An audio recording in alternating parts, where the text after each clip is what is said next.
Long Beach COA.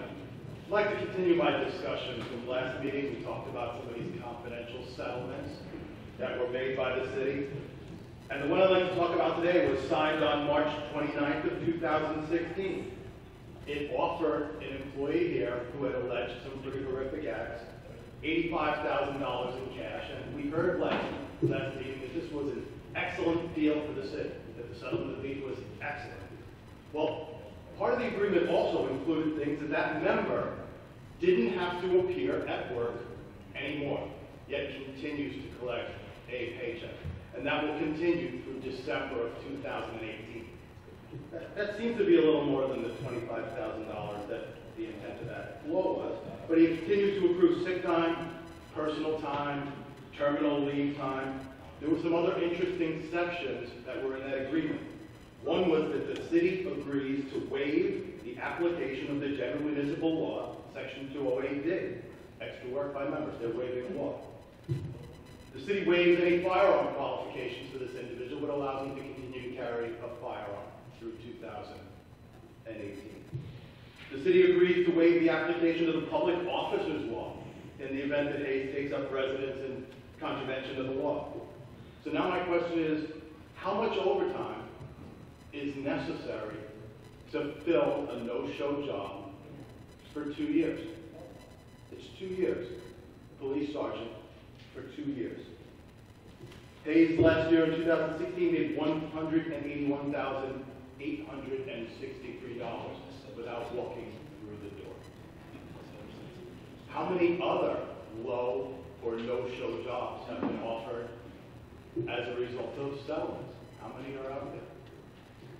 This was confidential. Had we not changed the information, it's like we wouldn't have known. Hayes couldn't talk about it, and nobody up here did talk about it.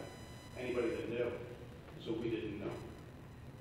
That's the question. How many other low or no-show jobs are there within the city other than the one we're bringing up now? You know, I don't know how you define a no-show job, but I can tell you this. With respect to Carl Hayes, he did settle for $85,000. And how much the city paid?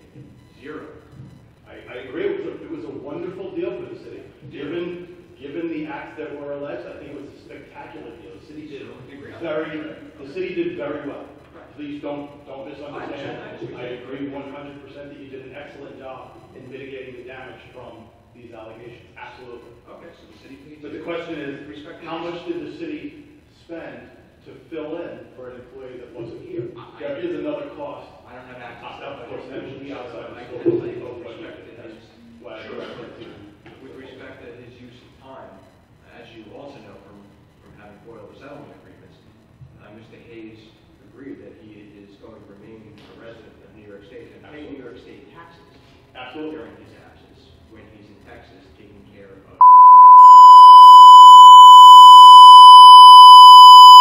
By the way, the city, as you know, he calculated his time himself. I can't do anything that I do when I'm working and discuss that. Let me finish this comment. But as we all know, he's basically forfeited almost his entire payout, which is worth probably between $400,000 and $500,000 because of his use of time. So the city does realize a substantial savings in that respect as well. As far as your question with respect to specific budget information, you know, I'm not in a position. Well, the question for the council and city manager that is, how much did it cost to fill in for that person who wasn't here? Yes, for him that was a reasonable thing, but that's still a body that's not here. That's still an individual that doesn't make arrests, supervise employees. He's not here. And it was a good deal for all involved. But somebody's filling that. And how many others are there? We just passed the budget with respect to smart recovery, so is there anyone that within the budget team that can actually answer that question? This is a serious allegation that I'm hearing right now, and I'd like some clarification. I mean, the whole purpose is, I believe that we're not having people who are actually not showing up to work, and we're paying for them. So I'm just a little concerned right now. Well, he's using his accrued time. I mean, he's entitled to use it. We just simply allowed him to use it. We did extensive research before.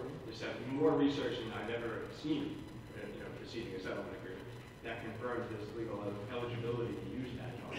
So this is not a no-show job. He's using his earned time, and he's forfeiting his payout. So there's a trade-off there. Okay, so the second I guess, because I'm trying to interpret what's being said. So are you saying that someone is waiving, that we as a city are waiving the law itself as it's presented so that this can actually take place? Is that what I'm hearing?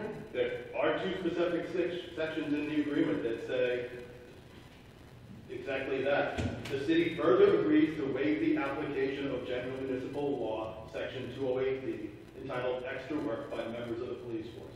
The Hayes may engage in extra work, and it goes on from that. That is the wording of the agreement for that particular one. And he's not engaged in any extra work, I think, for number one.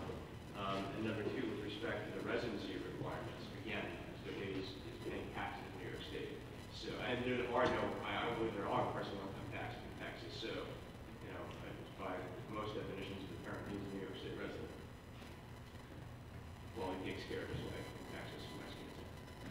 Now, not Okay. a agreement. Thank you, Mr. Dodd. Thank you. A very interesting case, and also I agree with Ms. Moore. It's important to find out what's going on here. And thank you for bringing that up. I do appreciate you taking the time. Okay. Thank you very much. Mr. Dodd, thank you.